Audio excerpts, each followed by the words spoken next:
Բարև ձեզ։ Բարև ձեզ, ինչով կարող եմ ձեզ օգտակար լինել։ Ցանկանում եմ վճարային քարտ ձեռքբերել։ Բարի, դուք այն նպատակ ունեք օգտագործելու Հայաստանի Հանրապետության տարածքում, թե Հայաստանի Հանրապետության տարածքից դուրս։ Մենք ձեզ կարող ենք առաջարկել արտա վճարահաշվարկային համակարգին պատկանող քարտեր, ինչպես նաև Visa քարտ, Mastercard եւ American Express քարտեր, որոնք դուք կարող եք օգտագործել ինչպես Հայաստանի Հանրապետության տարածքում, այնպես էլ Հայաստանի Հանրապետության տարածքից դուրս։ Գիտեք, քանի որ կարճ ժամանակով բացակայելու եմ հանրապետությունից, ցանկալի կլիներ, որպեսզի քարտը օգտագործելի լինի նաև արտերկրում։ Այդ դեպքում կարող եմ առաջարկել ձեզ վճարային քարտերից որոշեն մեկը, օրինակ Mastercard։ Ասեմ, որ դուք կարող եք վճարային քարտով կատարել կոմունալ վճարումներ, տեղեկացնել նաև, որ որոշակի պայմանների բավարարման դեպքում ձեզ կտրամադրվի նաև վարկային գիծ, ինչը նշանակում է, որ ձեզ կտրամադրվի հնարավորություն օգտագործել ավելի գումար, քան առկա է ձեր հաշվի վրա։ Շնորհակալ եմ տեղեկացնելու համար։ Իսկ ես կարող եմ վճարային քարտ ձեռք բերել հենց այսօր։ Այո, իհարկե, եթե դուք բերել եք ձեր անձնագիրը եւ սոցիալական քարտը։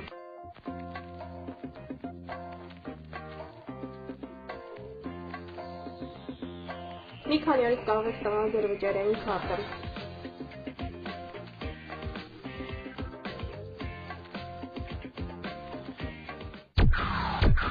Նախքան վճարային քարտի պայմանագրի կնքելը մանրամասն կարդացեք պայմանագրի դրույթները, այնուհետև նոր ստորագրեք այն։ Ստորագրելուց հետո չմոռանաք վերցնել պայմանագրի կնքված եւ ստորագրված ձեր օրինակ։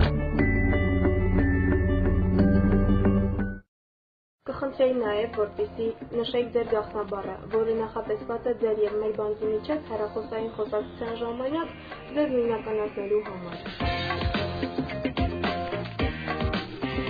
Քարտի տրամադրման հետ մեկտեղ ձեզ կտրամադրվի նաև PIN կոդը։ Իսկ ինչ է նշանակում PIN կոդ։ PIN կոդը հանդիսանում է ձեր անձնական ծածկագիրը։ Այն անհրաժեշտ է բանկոմատից օգտվելու ժամանակ քարտի օրինական տիրոջը բացահայտելու համար։ Հիշեք, PIN կոդը տրամադրվում է ՀԱԿ ծրարի միջոցով։ Մի պահեք ձեր քարտը եւ PIN կոդը նույն վայրում, օրինակ դրամապանակում, կամ մի գրեք այն վճարային քարտի վրա։ Մտապահեք ձեր PIN կոդը, իսկ գրավոր տարբերակը պահեք առանձնացված, այլ անձանց անհասանելի վայրում։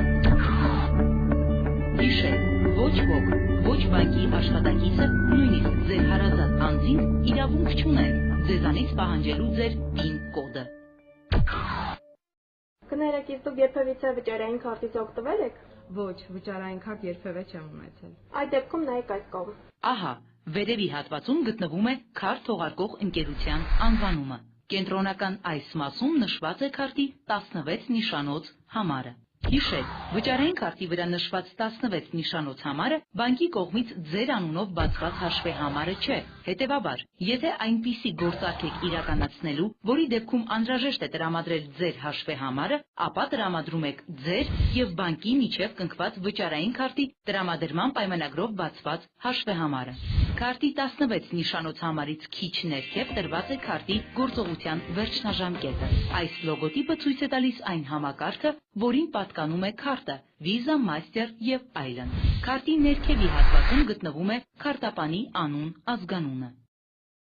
Իսկ հիմա նայեք քարտի հակառակ կողմին։ Այստեղ շատ դեպքերում կհանդիպեք բազմանիշանոց թիվ, նախատեսված ինտերնետային գնումների ժամանակ քարտատիրոջը նույնականացնելու համար քարտի հատուկ կոդը։ Այս դեպքում ձեզանից կպահանջվի նշել վերջին 3 կամ 5 թիվը։ Իսկ հակառակ կողմի ահա այս հատվածում գտնվում է քարտի ստորագրության համար նախատեսված դաշտը։ Չմոռանաք ստորագրել բանկի կողմից ձեզ տրամադրված վճարային քարտի վրա։ Քարտի վրա կատարված ստորագրությունը համեմատվելու է առևտրի եւ սպասարկման կետերում վճարման անդորրագրի վրա ձեր ստորագրության